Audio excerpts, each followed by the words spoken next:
If you can knock on your tile and hear a hollow sound, the installer left a void, and Florida code says that void is a failure. Here's the physics. Large format tile is rigid. A 24 by 24 porcelain slab does not flex. When mortar coverage is incomplete underneath it, the tile spans across that void the way a bridge spans air, except tile is not a bridge. Load concentrates at the edges of the void. Stress fractures initiate at the thinnest cross-section, and eventually the tile cracks. Not from impact, not from weight, from a void that was there on installation day. ANSI A108.5 is the installation standard Florida building code references for tile work. It sets minimum mortar coverage requirements, and they vary by application. Interior dry areas, 80% minimum. Wet areas, exterior applications, and any tile with a dimension greater than 15 inches, 95% minimum. Pool installations and tiles in submerged conditions, 100%. These are not suggestions. They are the standard referenced by code, and they determine whether a tile installation passes inspection. The 95% rule exists because of geometry. A standard 4x4 tile over a combed mortar bed leaves small, isolated voids, but those voids are short. The tile bridges them in millimeters. A 24 by 24 tile over the same combed bed leaves voids that can span inches.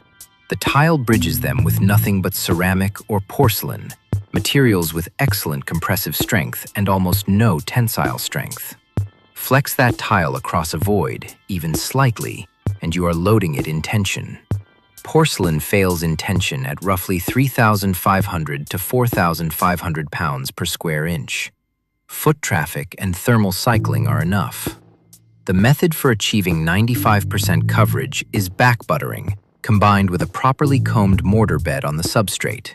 Backbuttering means applying a thin, even skim coat of thin-set mortar directly to the back of the tile before setting it.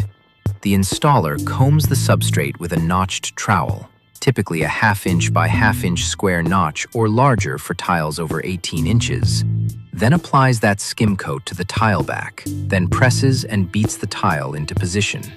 The combination collapses the ridges from the substrate comb and fills the back of the tile simultaneously, closing the voids a single-sided application leaves. The verification method is straightforward. After setting several tiles, the installer pulls one up, before the mortar skins over, and examines the back. ANSI A108.5 requires that coverage be distributed across the full tile surface, not concentrated at edges or center. If you see the combing pattern still visible on the back of the tile, coverage is inadequate. The tile goes back down with fresh mortar. Florida adds a layer of consequence that other climates don't. The temperature swing between a Florida summer exterior at 115 degrees surface temperature and an air-conditioned interior at 72 degrees drives thermal expansion cycles that repeat hundreds of times a year. Every void beneath a large format tile becomes a hinge point for that expansion. TCANG 171 addresses movement joints for exactly this reason. But movement joints only work if the field tile itself is properly bonded. A void defeats both the bond and the movement joint functions simultaneously. The inspection point most installers don't expect, the tap test.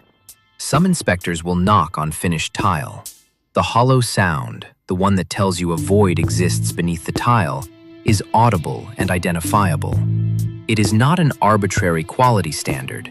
It is the acoustic signature of a failed coverage requirement that was invisible when the grout went in. For pool and submerged installations, the requirement goes to 100%. No voids, no exceptions.